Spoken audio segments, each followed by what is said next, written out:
Hey, everybody.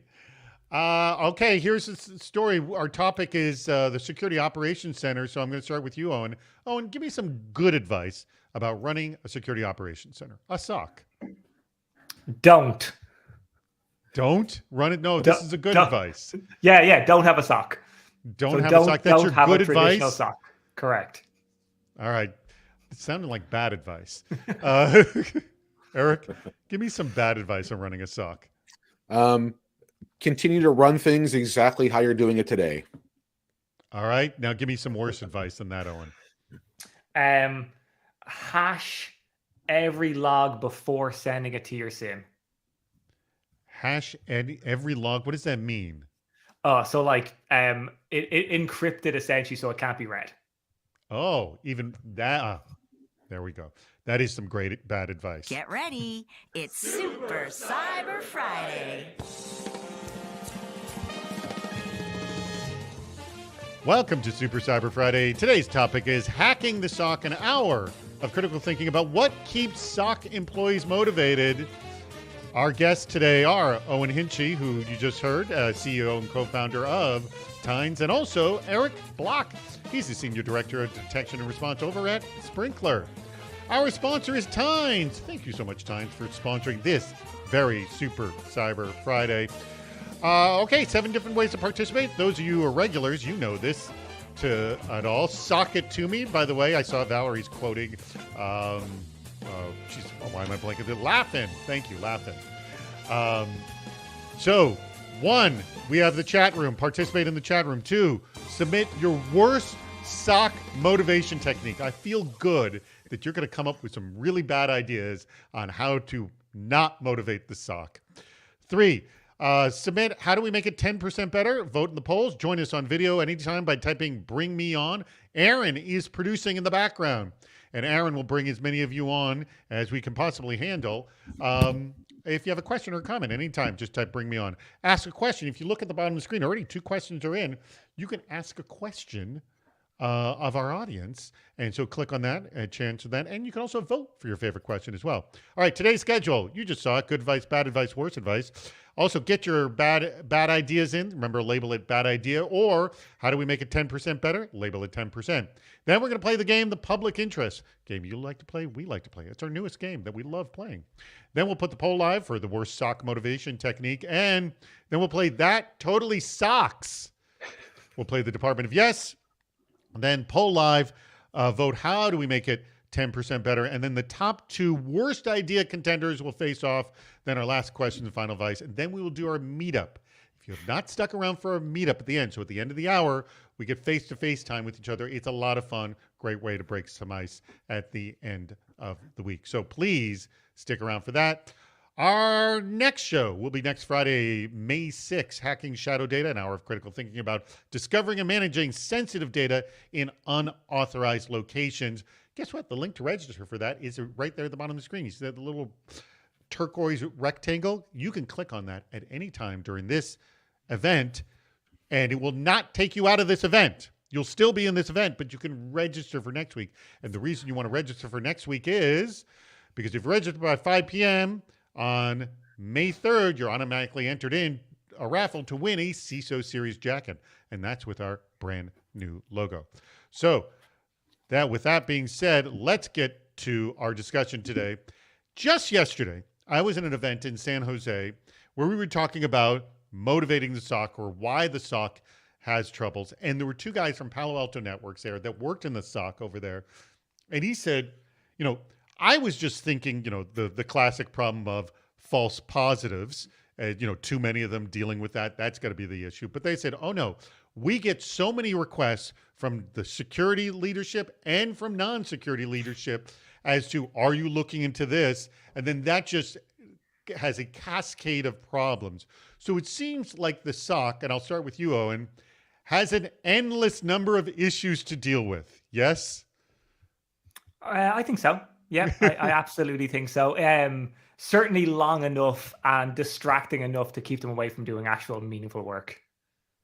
So, okay, give me a little more detail there. Like, what is distracting them from actually being effective as SOC analysts? Yeah, that's a great question. So I think we can pontificate on this like for a long time, and Eric and I have both spent enough time working in SOCs to have strong opinions on this. Tynes, the company I work for, did a bunch of research over the last kind of few months where we spoke to like 500 SOC analysts and got a ton of information from them. And the main things that, according to these folks, that they're keeping away from doing meaningful work is like reporting, monitoring, false positives, shift handovers, all that kind of like repetitive work, and the classic responding to false positives. Yeah. All right, Eric, I'm throwing this to you. You've worked in a SOC before. Are you still working in a SOC? No, I'm not actually. So I have worked in some SOCs, and I've worked with some SOCs, at some of my larger companies I've been at. And I'm, intimately familiar with the pain of the people who work in the SOC. And it's, to echo Owen here, I mean, a lot of the issues they have there are kind of the repetitive work, the work that doesn't actually move the needle at all, context switching between 50 different tools in the ecosystem, having requests dumped on them that shouldn't go to your SOC to begin with. Your SOC ends up becoming like a default dumping ground for anything, quote unquote, security related, which easily leads to overload. And your SOC analyst ends up becoming almost like air traffic controllers. Like, okay, here's a thing. Is this bad? Who has to fix this thing? And so they end up doing, I mean, the last survey I did at my last company, where we had a fairly large SOC, over 100 people, half the time they spent working on issues were context switching between different tools, switching between who have to talk to about certain things, who do I have to hand this off to. Half the issues that went to the SOC didn't even belong on the SOC. There were things like, oh, someone needs their password reset. That should go to IT, not the SOC. The SOC's not going to do that for you. So it's the same issue that the guys at Palo Alto raised, the same issues that Owen has seen as well. It's these the things that aren't moving the needle, things that aren't triaging tier 1 events that they spend most of their time doing. So they never feel like they're getting any job satisfaction out of this. They're chasing their tails all the time. That's a good point of like they become the dumping ground constantly for that. And I want to go to this first question here right now, because it is literally the theme of what we want to talk about. And Caleb Menendez pretty much asked the sort of the grand question of this whole show, but I want to say it from his viewpoint. I've been afraid of looking at SOC analyst positions because of the different things that lead to burnout. So this, we're leading this off of, why you don't want to do this, which we don't want to leave people feeling that way. Yep. So he's asking the grand question of this whole session is, what do you recommend for avoiding that burnout with SOC employees? So I will start with you, Owen. How do you answer, Caleb? So first and foremost, working in security is an amazing job. Like, it is an amazing job. You have a huge amount of respect. You get compensated really, really well, and ultimately becomes like good guys versus bad guys. It's a very, very fun job. Not all security teams are burning out, right? Like 71% of security analysts have experienced some sort of burnout for sure. However, there's easy ways to fix it. The problem is a lot of time it's out of analysts' hands, right? It's in the managers of the SOC's responsibility, or it's the CISO's responsibility, or so on. So I think there's 3 things you can do immediately. One is just reduce the number of false positives, right? Reduce the number of false positives that are going to your SOC. I think the second thing that you can do... By the way, I'm going to say we're going to delve into that because that's easier said than done. Yeah, but we'll come back to that. Okay, go ahead. Second. So I think the second thing that you can do is make triage fun. Like, triage can be a really, really fun activity, provided you're not dealing with 10,000 alerts in a day. And I think the final thing that you can do is empower the frontline analysts to go and automate their own tasks themselves. Right? Don't have them to have to rely on some third-party developer or some outsourced scripting company to go and automate their own work. Have this analyst do it themselves, thus freeing up their own time. And this, I know, is what Tynes does, and we're going to. So I want to delve into all 3 of those as we go on. But not. Let me take this first, Eric. What would you add in terms of, how to make work in the SOC less painful, Eric? Some short-term wins you can do is to reevaluate what your analysts are doing. Look at their runbooks. Are the runbooks actually prescribing them to do tier 1 triage, or are they prescribing them to actually do the analysis of the event? And also looking over those runbooks and saying, what are they doing? Like, is this an actual security event we have a runbook for, or is this something that should be passed on to somebody else? And both of these are where I see, again, they're easy wins. They're not heavy lifts, but this is where, we're looking at using Tines is to automate a lot of those processes and say, hey, look, the things that, the runbooks that have them call for analysis rather than triage, you can either automate those or get rid of them. The same thing for the ones that should be going other places. Again, a password reset that lands in your SOC, send it to IT. Be able to have workflows that automate that land these issues with the people that can actually take action on them, rather than, again, having your SOC become the default dumping ground. So, I mean, that'd be my first suggestion, is just reevaluate, what are they doing? Should they be doing it? And the things they shouldn't be doing, how do you give that to the people that can actually do something with it? Well, this is going to require the whole company, because, as I was hearing from like the Palo Alto guys, they were saying, like, we're getting this from everywhere. This isn't just a security decision. That's like, you can't, like you said, you can't turn the SOC into a dumping ground, which often people just don't know where to go, and that's why they turn to the SOC for that matter. By the way, we're getting more bad ideas. Thank you very much. It was a slow start on the bad ideas. I appreciate their coming in strong now.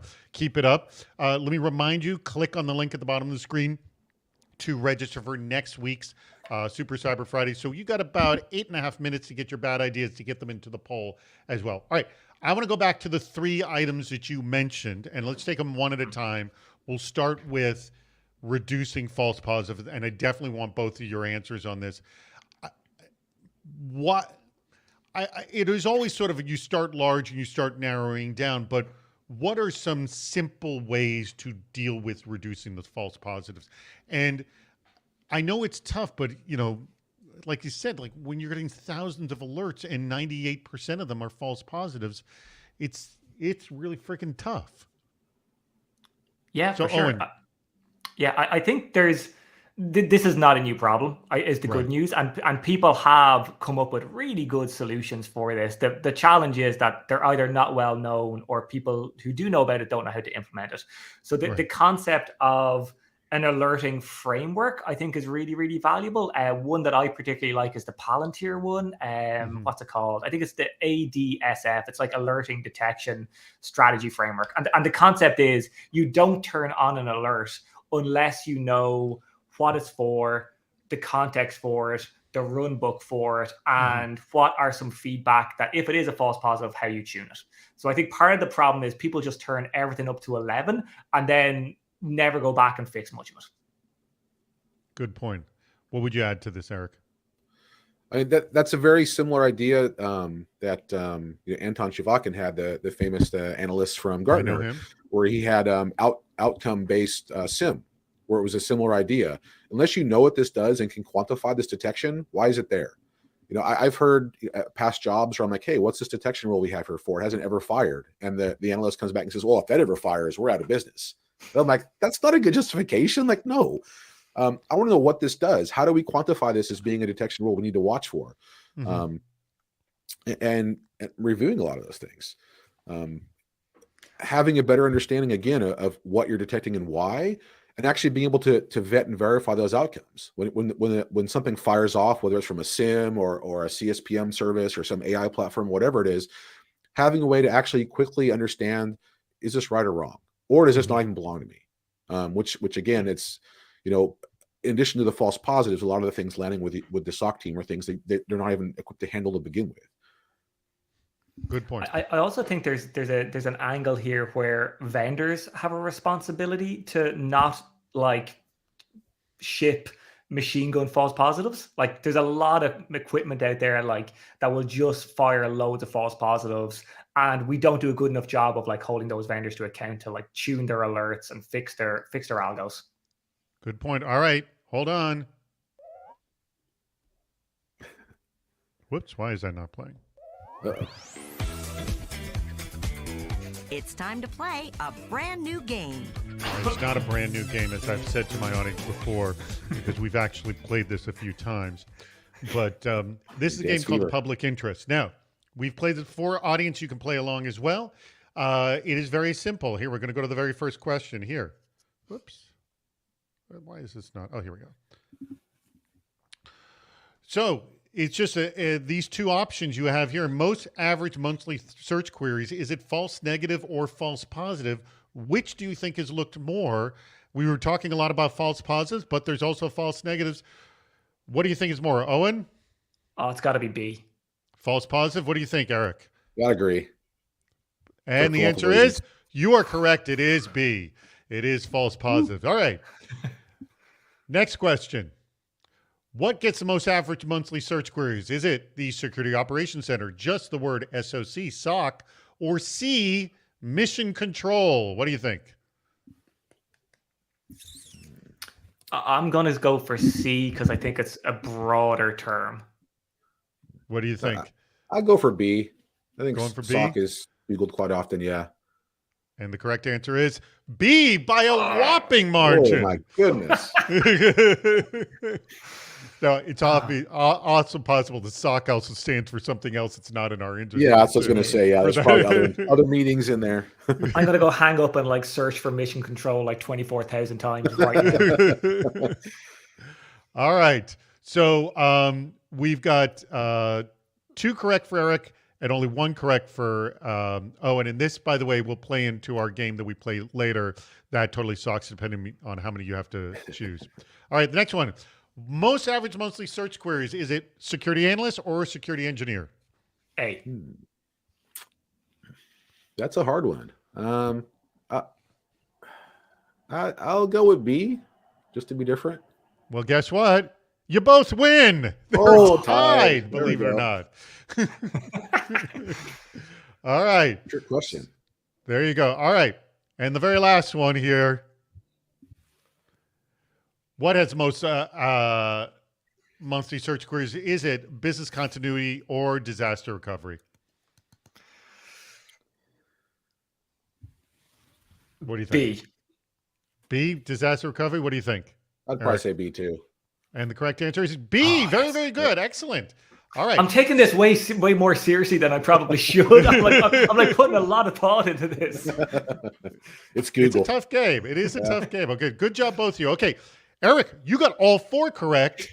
Owen, you got 3 correct. So what this means is when we play That Totally Sucks, Owen, you're going to have to pick 4 items. Eric, you only need to pick 3, but you'll see. We'll get to that game in just a second. All right, what I want to do is get back to, well, let me ask a question. Then I want to get back to the other 2 things that were in your list. So Phil Wolf has a question. SOCs are about separating wheat from chaff, distilling a furious spew of news and noise into a handful of actions. So we talked about this. He asked the question, how do you avoid overlead? That's pretty much our grand question here. But more importantly, and I like this question, and I'm going to throw this to you first, Eric. How do you assure you escalate the most impactful tickets? So starting from the top, going down. How do you do it? Well, I actually do a kind of a reverse method with our distributed IR model that we've been leveraging here, which is the things that clearly should go to your security team or your CERT team to be looked at. The clear indicators of compromise, the clear indicators of attack, the clear TTPs you have. Like, yeah, those should land with your CERT team to look at. Everything else should land with the teams that have the necessary skills to address that issue. And what I'm doing, again, using a password example as a really basic example, is we'll route that directly to our IT team. And then I will train the IT team, hey, if you see X, Y, or Z, if this looks like it's more than just a compromised password, if their MFA is also compromised, if you see abnormal activity in their SaaS applications, I train them how to escalate back to the security team. So my team doesn't end up being the one having to evaluate all the things. And then again, like air traffic controllers, figuring out who do I have to escalate this thing to? We've done all the legwork beforehand to figure out, when a problem comes out, we understand all the outputs from our system, where those things should land. And then I train those people how to escalate back to us. And so again, it takes the onus off of, my DNR team or, the SOC function to have to do all that type of stuff. I've kind of flipped it around, and it's allowed us to scale a lot quicker. It's allowed us to handle, more events than we could before, because we're not having to look at all the things. So I'm not sure if that quite answers it by flipping it around. All right. How do you escalate what's most important, Owen? I love Eric's answer, but I think in cases where you haven't got the organizational influence to be able to do that, I think like starting with context is always a good place to start, right? Like the reason an alert is going to be considered high priority or requiring escalation is because it ticks a bunch of boxes. To give an example, an alert comes in from your EDR. You're going to check if you've ever seen this before. You're going to check your threat intelligence feeds to see if this is known bad or known good. You're going to run it in a few different sandboxes. And so you're collecting more and more context until eventually you can say, okay, all these boxes are checked and this person is on PTO and they've got access to our production environment. For whatever reason, we've seen that their organization has been targeted by phishing emails in the last week or something. So you eventually build up enough context to be able to say, okay, this is a really bad one. We should escalate this. But you have to have that context. All right. Context is king. Oh no, that totally sucks. All right, this is our next game that we're about to play. And as I mentioned a moment ago, because, Owen, you got 4 wrong, or you essentially got 1 wrong, and Eric didn't, but you have to actually pick 4, and Eric needs to pick 3. So I'm going to have you start. What it is behind all these 12 panels you see here are 11 of them are things you do not want to get in your environment.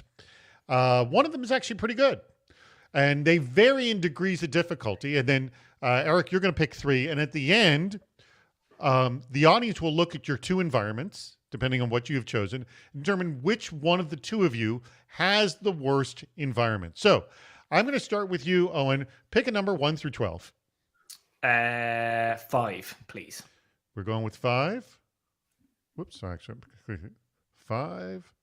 And employee plugs their own IoT device into the network. Okay, that's not so good. Not horrible, but not so good. Let's go with you, Eric.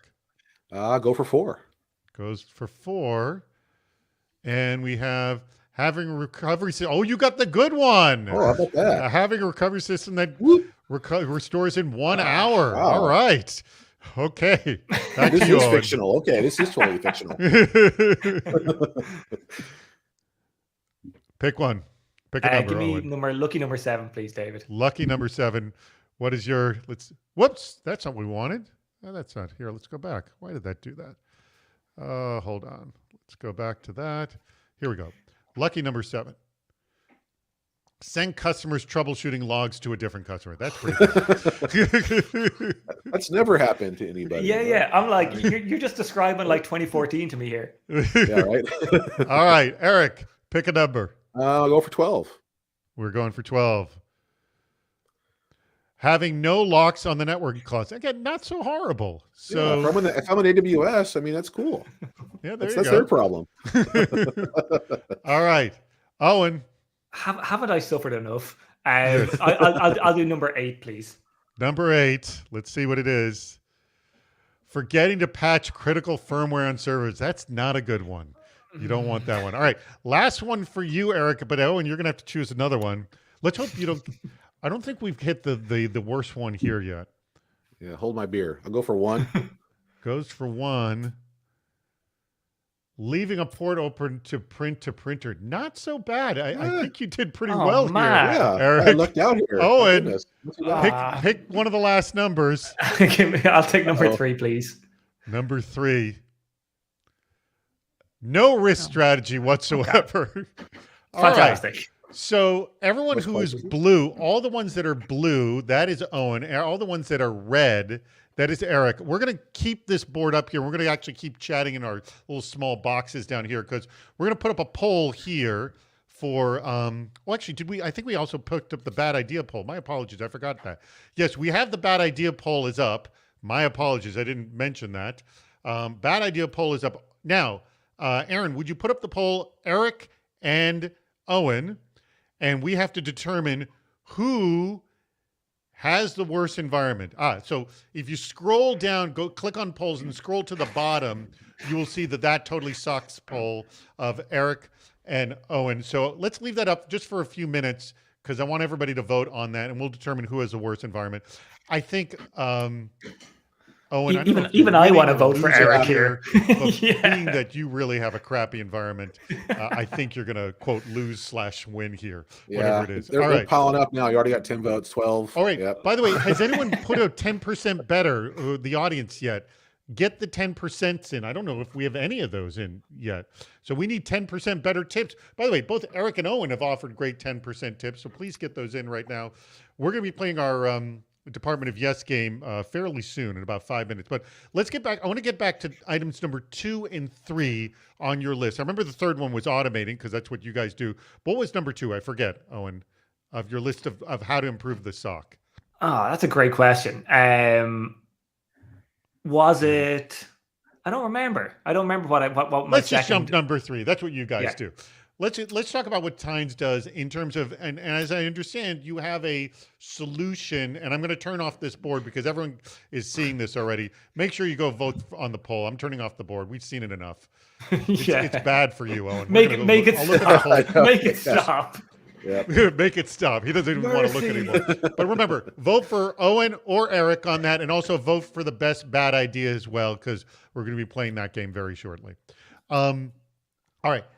What are you guys doing at Tynes to do automating of tasks where it doesn't need to go to the development team? Yeah. So long story short, I spent 15 years working in SOCs and security operations centers, was experiencing all these problems that we're feeling, had an amazing team of security practitioners, knew their jobs inside out, but couldn't write code. And one or two of them could write Python here or there, but we didn't want literally the company's most mission critical processes hanging off these scripts. And so founded Tynes really to build a platform that would allow frontline security teams, right, who knew their jobs inside out, who were super passionate, well motivated, automate their own tasks end to end without having to write code. So regardless of the complexity of the use case, regardless of the technology stack, and regardless of the objective, it can all be implemented by frontline security teams without having to write code. And that's what we do at Tynes. We've got about 6,000 or so people have signed up for the free version of our product, and are automating hundreds of thousands of workflows. Give me an example of one super simple task that's automated in Tynes that will save a lot of headaches if you just did this one thing. Yeah, the obvious one is like response to phishing emails. Right, so you have an abuse inbox where your customers are trained, or your end users are trained to send their suspicious emails they receive. Mm-hmm. A depressingly large amount of companies have a team of humans sitting at the end of that inbox, copying out URLs and attachments, running them through various sandboxes and saying, oh, that's a false positive, or don't click that link, etc. So that's a super, super easy one to automate out of the box that will save your team a bunch of time. That seems like worth the price right there. That's a super simple one right there. Yeah. So by the way, I just want to tell you, Owen, not to make you feel too bad, but you lost in a big way, 30-1. So voted for me. Yeah. Thank you. I think somebody I think was feeling sorry for you, Owen, and voted for Eric. Eric, have you done any automation in the SOC? Yes. We've tried the obviously making your own scripts or whatnot to automate things. A lot of the older legacy SIM platforms would have the ability to call out the hooks and do things.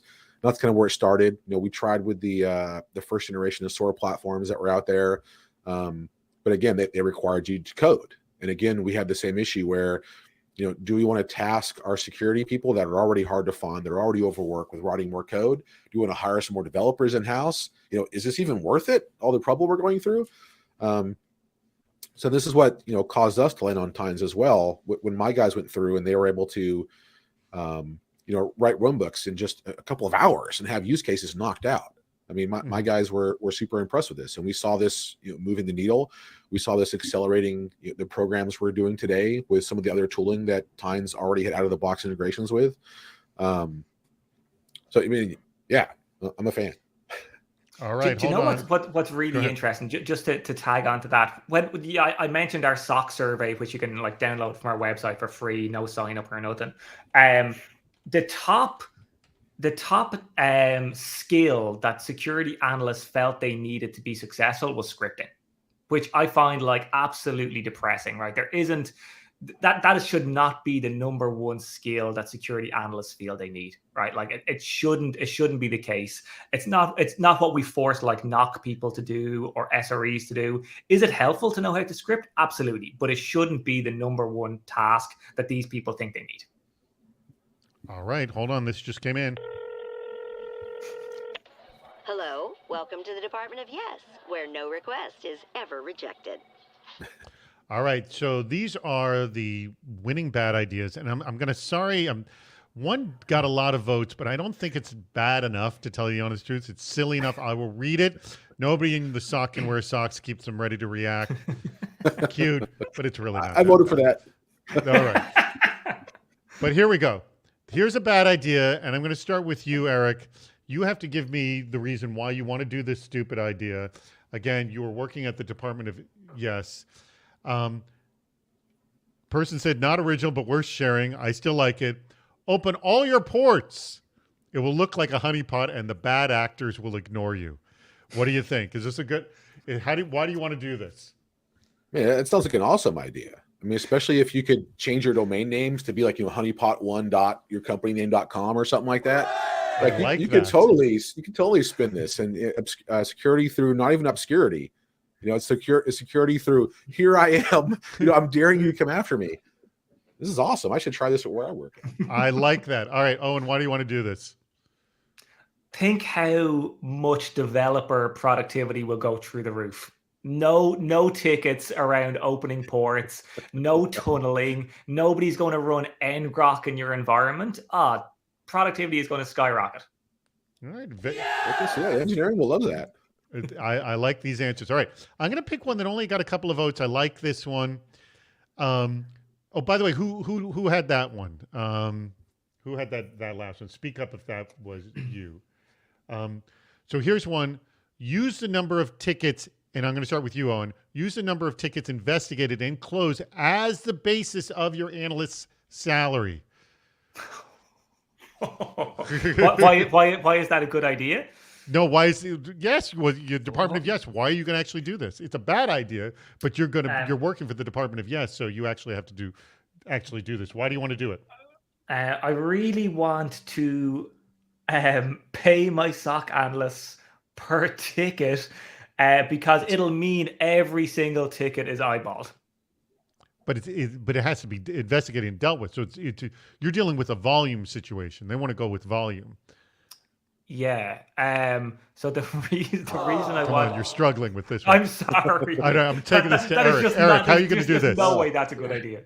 It's kind of like police officers, right? You're going to set a quota for them. You meet the quota, or you're out. You hit the quota, you get a bonus. It's quotas. In this, right? Yeah. They burn out and leave after a month. Big deal. I'm going to hire somebody else. Like this too. Yeah, totally. Treat your SOC guys like that. Sounds like an awesome horrible idea. Do it up. All right. Thank you both. So I'm sorry. Do we know who number 2 was Brian Colt? Number 1 was Stuart. All right. Stuart and Brian Colt, please be ready to come on. Make sure your cameras are working. Go to crowdcast.io/setup to make sure your camera and microphone work. Crowdcast.io/setup to make sure your camera and microphone work. All right. Let's get back to our questions. We do actually have some questions here that have come in. David Peach asks, what do you think is the right set of questions for an organization to ask, and where is the dividing line when considering whether to build and run their own SOC versus outsourcing it to an MDR MSSP? You're nodding your head a lot, Owen. What's your answer to this one? I actually really like this because I think a good MDR is often undervalued. I think if security needs to be a core competency of your business, it needs to be in-house. So if trust and security are an important part of your organization, then I think you should do it yourself. Otherwise, unless you have the resources internally, I think like outsourcing to an MDR is not the worst idea at all. That's good. By the way, I want to mention that Larry Lewis just got a bad idea, squeezed it in when we were talking about generating tickets. Fish your employees to generate tickets, and they could increase their own salary. By the way, that is fantastic, Larry. Yeah. That is such a great idea. My mind's blown with that one. That's amazing. Okay.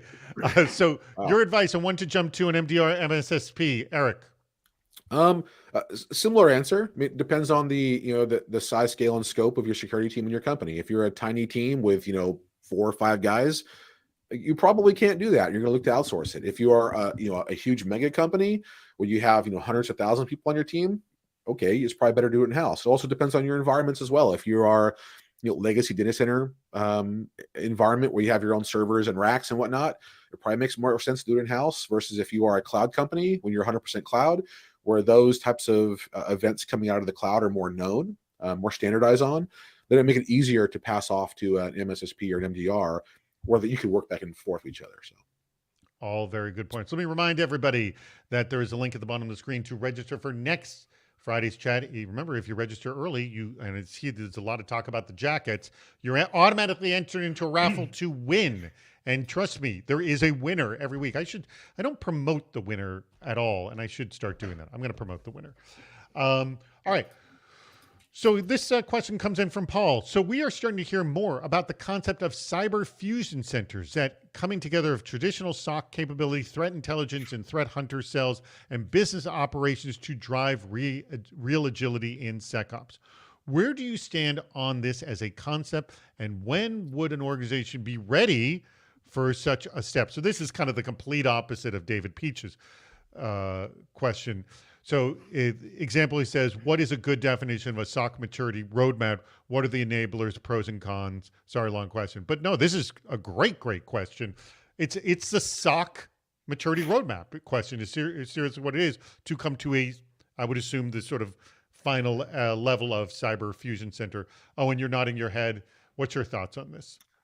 I'm nodding my head because this is a term I've heard used a bunch and never one that I've fully understood. Okay. I like the way I kind of think about this from first principles is typically like, what are the problem that we're trying to solve with this or whatever it is? And I think the problems that we're trying to solve ultimately is like the SOC are fairly helpless, like without putting too fine a point on it. If an alert comes in, chances are they're not going to be the people who can actually fix it. They're going to, as Eric says, have to like outsource that to some other group within the organization. My understanding is that the concept of a cyber fusion center or a SOC Gen 2 or anything else like that is the concept that you bring all the necessary actionable powers into a singular location, whether that's physical or logical, so that when an alert comes in, you can actually take action. So I think that the term is less important than the actual ability to be able to do something and have all the information that a group needs in order to be able to take action. And in that world, I love it. I think it's absolutely phenomenal. So it's just a hot new term, and you're like, yeah, drive towards that. That sounds great. Does anyone know, by the way, does anyone know anyone who's actually achieved this sort of nirvana of, wonderful fusion? I mean, I'd be interested to know in the chat room if anyone has heard of it. But what are your thoughts on this, Eric, and how close have you seen teams get to this point? Actually, I have some of the guys on my team that came out of a cyber fusion center environment at a large bank. And for some environments, it makes sense. Again, if you have your own data centers, you have your own legacy, environments, you're not 100% cloud, you need to have access to all the different people from across your company in one place. Maybe for some people, it makes sense. I can see this making sense, 10 years ago. But again, for modern companies in the cloud, I cannot see this as a really good answer for solving the problems. Because again, going back to Owen's point of first principles, what's the problem you're trying to solve? What are the outcomes you're trying to achieve? And I think at the end of the day, a fusion center comes at that backwards. We have all these problems. How do we solve them? We're going to put all the resources we need together. And then as something comes in, we're going to pull the fire alarm or give it to this one person who's on standby all the time, which isn't the most effective use of their time. They should be out doing other things. And if something does happen to trickle through that should land with them, get, again, a platform, automation platform that actually lands those to the people that can address the issue. It doesn't have to be a fusion center. It can just be like your IT help desk, your tech ops, your engineer guys, whoever it is. You should be able to route these things to them without them having to be on standby 24/7 in a fusion center environment, whether that's logical or physical. Good answer. All right, let's bring on both. They're coming on right now. There is Mr. Brian Colt and Stewart. Also, we need Stewart on as well. Hopefully, he's joining as we can. And they are going to argue why their bad ideas are truly the best bad ideas. And the two of you will be the judges of this. Great. They're both on here. There's Stewart. Thank you for joining us, Stewart. There's Brian. Remind us what your bad ideas are. Again, Owen and Eric are the judges here. What were your bad ideas? And you have to argue why yours is worse than the other person's. As I understand, Stewart, yours was the first one. What was yours again? Oh, your audio is, we can't hear you. You muted. Where's your audio? Now try. No? Hello, you there? Still Can't muted. hear you. If you move your cursor over your face, you can see the little gear icon and change your audio. While you're doing that, I'll have Brian tell us. Brian, what was yours, and why is it better than Stewart's? Well, mine was basing your SOC analyst salary on the number of tickets investigated and closed, and it's a terrible idea. And by the way, I like Lewis was the one who came up with the idea of just throwing more phishing tests to raise your own salary. I love that. That's great. Go ahead, Brian. Yeah, that's a brilliant plan for any analyst, but it's a terrible idea because you're going to get eyeballs on every ticket, but you just check a box to say you're investigating it and then close it. They're not going to be motivated to actually do anything about the issue. They're just going to be motivated to check boxes, say it's closed, and go to the next one. So really, your salary is going to be measured by how quickly you can click with a mouse. Exactly. Yeah, but the SOC as a whole will put up great numbers to report to the board. Like, we closed this many tickets. It's great. Our personnel budget is doing its job. That's a good point. Stewart, is your audio working? Stewart? Is my audio working? Yes, it is. Yes. Is my audio working? Yes. Okay. All right. Now, wait a minute. Why this is a bad idea? I thought it was a good idea. Because the productivity, the notoriety that we get out of the deal, okay, bad idea. It can't possibly work. I'm sorry. Remind everybody what your bad idea was again. Leave all your ports open. Turn them all on. Yes. Let everybody in. I mean, the Log4j came out 10 minutes later. Some folks I listened to went over to their honeypot servers, and they had hundreds of inquiries already. There is just no way that this is a good idea. Okay. Now, I throw this to you, Owen and Eric. You've heard from both of them. They are both terrible ideas. Granted. There's no doubt about it. I'm fans of both, actually. I'll tell you. I like them both. But this is what's worse. It's a risk management exercise. So which one will cause more damage? Which one do you think is the worst idea? Owen, go ahead. I think that the open ports is the worst idea, purely because there's just so many more people going to be affected. Mm-hmm. Like everybody is going to be pwned. Whereas at least with the tickets, it's only really going to affect people who are already looking at tickets or have the ability to look at tickets. And by pure accident, they may actually correct valid tickets. They need to be corrected. Yeah, the laws of statistics will say eventually somebody will actually do something meaningful. But again, I do like Stewart's idea that they think it's honeypots. You never know. But then again, I think they'll just scan and whether it's a honeypot or not. Eric, what's your thoughts? I'm kind of torn. I really like both of the bad ideas. I like the idea of a honeypot and kind of renaming your domains to make it look like a honeypot and kind of scaring people away. But then again, to your point, a lot of the scans nowadays are kind of automated and just happen by themselves. At the same time, I also like the idea of just opening tons and tons of tickets nonstop and just kind of burning it down from the inside. Getting to a point where your analysts are just click. How fast are they almost gamifying it? Yes. Maybe they program something so they have a script that automatically opens and closes tickets for them, so they can go, play Call of Duty or something like that, or just find another job. Man, this is hard. I know. I think I have to go with the tickets. All right, excellent. So split decision here.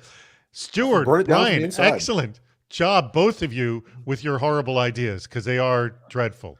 Both of So, them. so, Thank you. so the only way to settle this is clearly that we have to like goad Eric into applying both in Sprinkler, like open yeah, like maybe you could like sell that any inside. those any those security groups. Yeah, my staff's watching this. They're already opening tickets right now, change control tickets to start opening up our ports and renaming our things. And my Jira workflows are in process right now for tickets. So, All right. Thank you, Brian. Thank you, Stuart. All right. All right. So we have, how much time we got left? We have 15 minutes left. That should be enough for us to get to our last questions, final advice. And also, huge reminder, we got a lot of people who are on board right now. Stick around for our meetup. Let's have some face-to-face time. That link at the bottom is going to change to our meetup link later. But for the next 10 minutes, that is still up to register for next Friday's video chat. So go ahead and register for that. Again, you're not going to be taken out of this. And by the way, we have our 10% better poll. And somehow somebody's 10% better tip was just the word Clippy. So, but I do want to quote, and I believe this one's from Dwayne Gran, who said, and tell me if you've done this, Eric, in your environment, or Owen, make sure your SOC staff, now everyone's voting for Clippy. Okay. So make sure your SOC staff can work on some other projects they enjoy periodically to get some variety and relief. So what have you done? Have you done this? Have you shaken it up so they're not just staring at a screen looking at alerts, Eric? Yes? oh yes, for sure. Where I'm at today, that's a big thing. I don't have none of my staff kind of tar-pitted doing one thing. They do multiple things. And the same thing with the other teams we partner with. So when we started distributing some of these events that would normally land in a SOC to other teams, we're actually helping diversify those teams as well. So like our IT help desk, when they get some security-related issues, they're getting to kind of broaden their horizons. When our NOC or tech ops get some security-related issues that they can address, it's helping broaden their horizons too. So by doing this, we've kind of raised the level for not only the security team, but for the IT team, your tech ops teams, your NOC team. They're getting more, more interesting things, which makes their job more exciting as well. By the way, Renee just suggested there's a SOC staff needs great chairs, which is a good 10% tip, I think. And also, I should mention Renee, if that's the same Renee, she won the jacket from the raffle a few weeks ago, and I think she just received her jacket. So people do actually win. So vote. Click the link below. Not vote, but go ahead and click the link below to register for next week and vote on the poll for the 10% better as well. What do you think about varying things up, and have you done that, Owen, and what do you suggest to rotate the SOC staff on? Yeah, I think it's an absolute non-negotiable. Like, honestly, I think if you want to retain your staff in any way, shape, or form, you can't have them doing the same thing over and over again. It's just obvious. That's the fastest speed to burnout. Oh, 100%, 100%. And like zero job satisfaction, and also just a terrible use of like human capital. When I ran a SOC, we benchmarked how much time my team was spending doing the same stuff, and we found out that 80% of my team's time was spent doing something they'd already done that day. And when we kind of discovered that, we were like, oh man, we really got to fix this. And so one of the things we started to do was A, roll out some automation, but B, ensure that our like OKRs or objectives for the quarter not only included like basic KPIs and keeping the lights on, but also meaningful project work. So like either, tuning, POCing new tools, writing new run books, whatever it was, everybody had goals that weren't just operational. They were also project work. By the way, another tip here, and again, speak up if this is yours. Continuous SOC employee training and development on company time. I mean, I think this goes for everyone in security. Everybody wants this, right, Eric? Oh, yeah. And a lot of people start out in the SOC, and essentially they don't want to stay there. So this kind of training is critical for that sort of growth and showing that you want to give that growth, correct? Oh, exactly. Yeah. I mean, and you want your SOC staff to continue to level up anyways. You want them to learn more stuff. And the only way you can do that, I mean, they're going to learn some of it through, just doing the triage of the things coming in, but giving them the leeway to go out and explore and do things they find enjoyable. I mean, like I find that my guys, they love POCing new tools. Hey, bring them on in, have a fun, make up a little playground, learn about what these new companies are doing.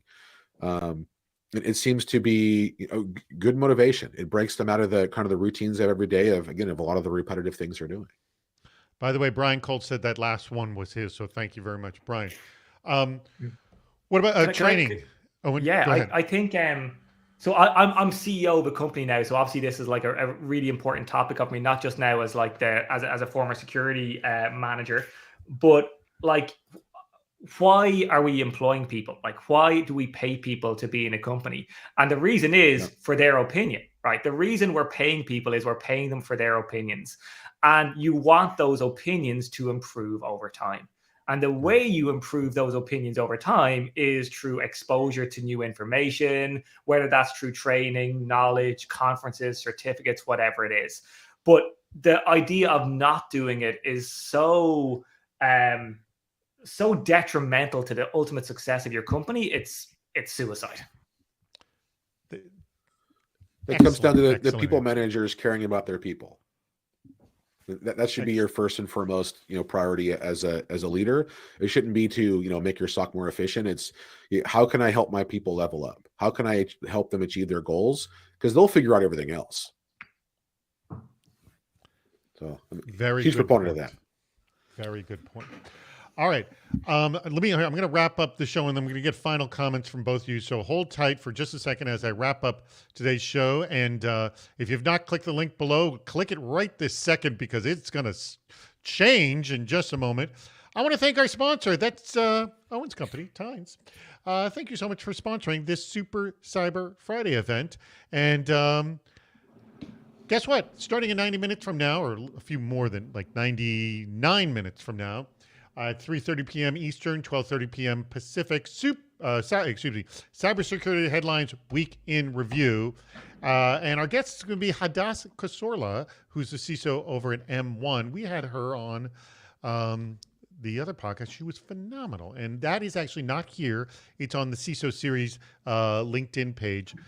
You could register for it right there. I also want to mention, if anyone is interested, we actually have a week of cybersecurity headlines available for sponsorship in just 2 weeks starting the 15th, and that just happens to be available. So if you're interested in that, let me know. That show is growing like mad, by the way.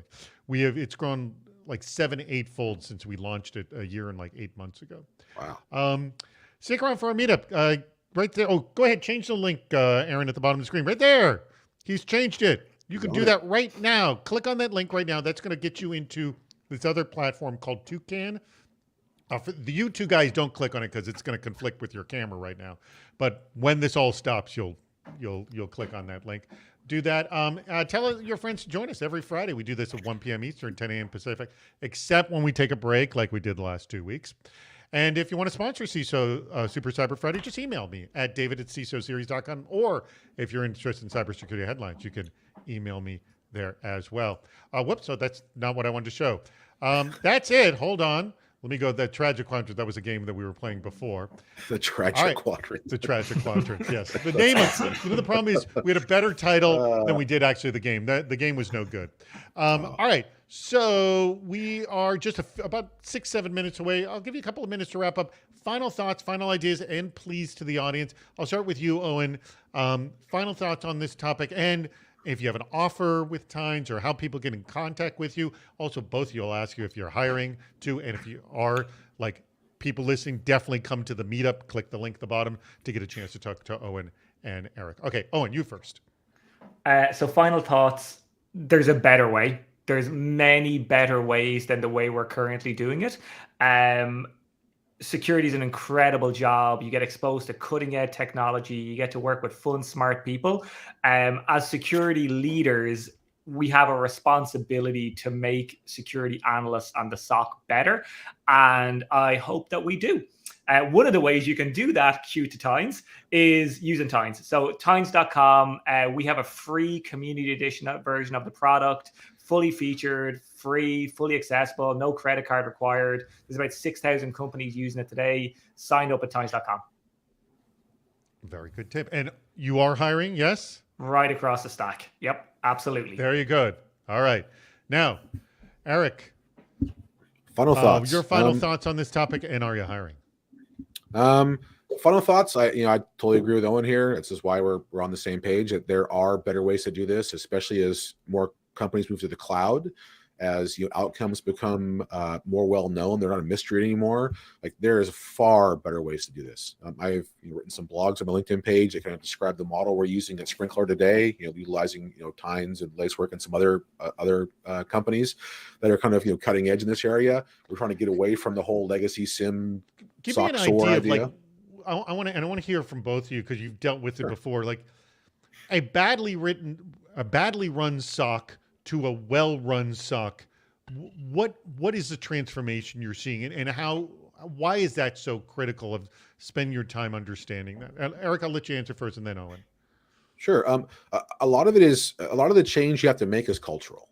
Mm-hmm. Having security teams understand what they're doing, having your partner teams understand that, hey, look, we want to give you the work that you guys already handle today rather than it landing with us. A lot of this is it's a shift in thinking. And it's kind of flipping the model upside down. And that's been the largest challenge I've had here, moving away from, conventional thinking. Everyone thinks that, hey, security has a SOC. They have all the things. They're watching all the stuff. So that's been my challenge, my biggest challenge here, to kind of transforming from the conventional SOC model like I had at my last company, again, where we had a physical place for people looking at screens all day long, to having this distributed model where things are landing with the people that have the skills to address the issues.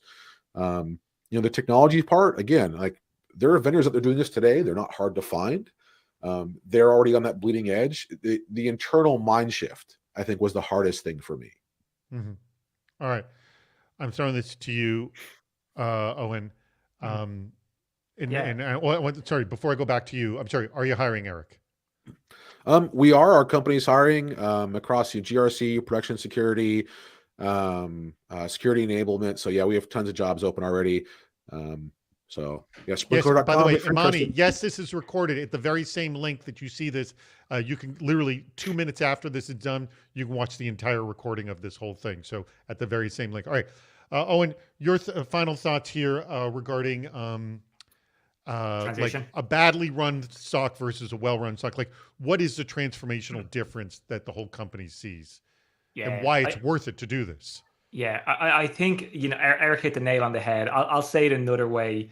Always start with the people. Like, I think a lot of time we jump straight to like, okay, well, I've got this solution, I'm going to roll it out. Like, talk to your SOC analyst today. What's working? What isn't working? Talk to the company. Like, what do they want from security? Talk to like the business leaders and say, what are the business goals of this company? Do we even need a SOC? Like, maybe to when you're one of our guests earlier on, like maybe an MDR is the right solution here. So like to understand what the business goals are and work from there. And you'd be surprised how often the answer is either like distributed IR like Eric suggests, or even outsource, or even maybe what you have is okay. And it's, it doesn't need that much changing, but always start with the people to understand what's actually required. Excellent. All right. Huge thanks to Owen Hinchy with Tines, also Eric Block with Sprinkler. A huge thanks to our audience as well. Please click the link below, especially if you want to talk to the two of them about Tines or working for either of those companies. Please join us, or if you just want to schmooze, because it's just a bunch of us, and we just do this for 30 minutes, and we have a lot of fun. So, and also huge thanks to our producer, Aaron, who's been doing all of this in the background. This doesn't just magically happen on its own. We get a lot of production work in the background. Huge thanks to Aaron in the background producing this show, and Andrew backing him up as well. That's it. Aaron, take us out.